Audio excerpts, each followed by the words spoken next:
February 2011. Artillery shells rain down on the ancient stones of Preah Vihear Temple. Smoke and nationalism choke the jungle border. Soldiers die for a line on a map. Flash forward to now. The drums are beating again, but the tune has changed. Today, the prize isn't a secret clifftop temple. It's a 26,000 square kilometer stretch of the Gulf of Thailand, sitting atop an estimated $300 billion in untapped oil and gas. In Bangkok, ultra-nationalists scream for sovereignty. In Phnom Penh, patriots vow to defend every inch of water. To the outside world, it looks like a textbook geopolitical time bomb, the prelude to Southeast Asia's next shooting war. But here is the open secret they are all missing. There will be no war.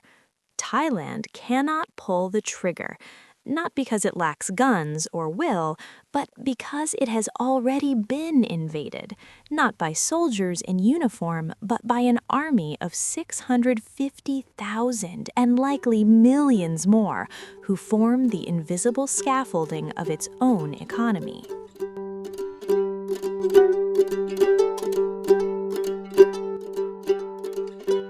Meet Somsak, a proud Thai nationalist.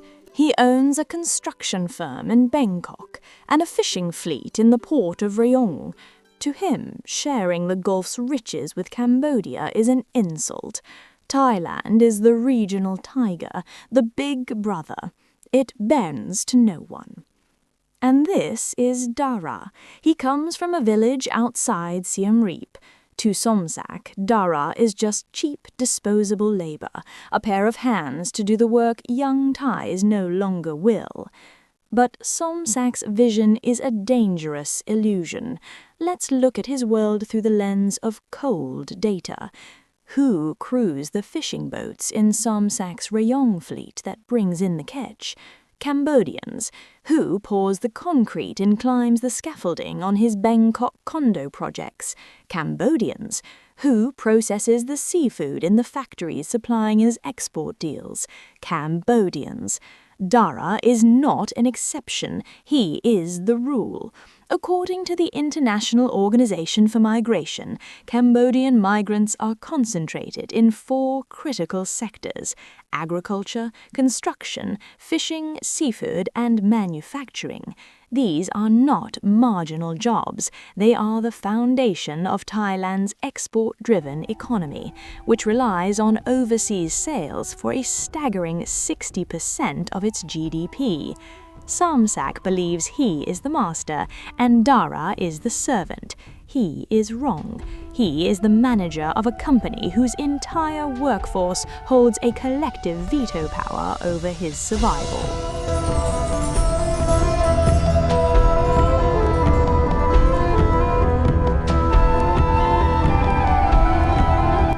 The official number is 650,000 registered Cambodian migrant workers.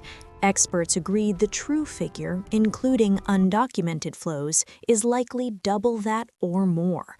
This is not just a labor force, it is the invisible engine of entire Thai industries.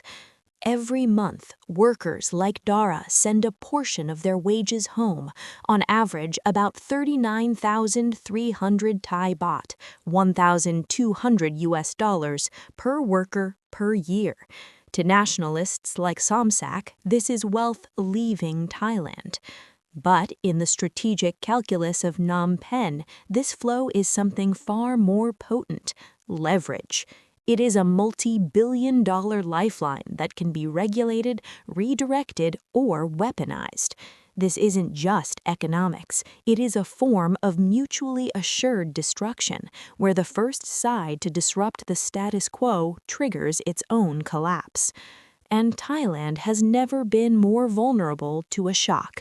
The Bank of Thailand warns that 2026 will be a year of severe economic challenges, weak exports, crushing household debt, and a strong currency that strangles competitiveness. Major Thai business groups project growth may fall below 2%, which would be among the worst performances in decades outside of a global crisis. The Thai economy is a patient on life support. Pulling the plug on its primary labor force is not an act of war, it is an act of suicide.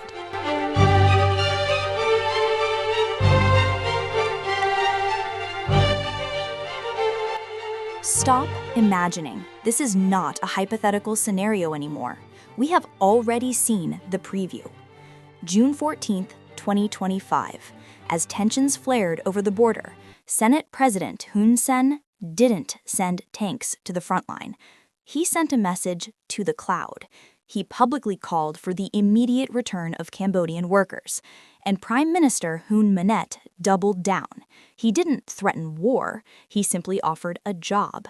He announced that Cambodia was ready to welcome them back, citing a domestic shortage of 70,000 workers. That wasn't just a press release, it was a warning shot fired directly at the Thai economy. The panic in Bangkok was instant. The mere signal that the labor tap could be turned off sent tremors through the markets. Business associations scrambled, factory owners froze. The nuclear option was no longer a theory on a strategist's whiteboard. It was a button on a desk in Phnom Penh, and they had just shown they were willing to press it. So when the next crisis hits, Thailand knows the truth. The 650,000 workers keeping their lights on are just one Facebook post away from leaving.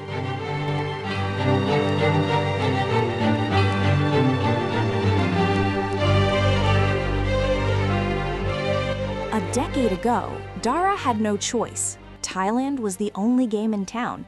To leave was to condemn his family to poverty. This gave Bangkok its power. That era is over. Cambodia is systematically building the infrastructure of economic sovereignty. The flagship project is the $1.2 billion Funan Techo Canal, a Chinese-backed waterway designed to free Cambodia from reliance on Vietnamese ports. A $27 million loan for initial studies is already in Cambodia's 2026 draft budget. But the shift is broader. Phnom Penh is aggressively courting its diaspora back. In early 2026 alone, Cambodian labor officials reported that domestic job creation campaigns had already found positions for over 600,000 returning migrant workers. The lifeboat for Dara is not just being built, it is already in the water. Meanwhile, Thailand has made its own silent, staggering concession. Faced with the intractable Gulf dispute, its energy ministry has publicly stated it will set aside the $300 billion prize with Cambodia for now.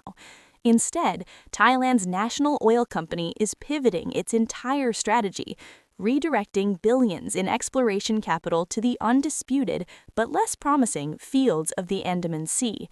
The so-called Tiger of Asia has already looked at the cost of confrontation, calculated the value of its captive workforce, and quietly walked away from the table.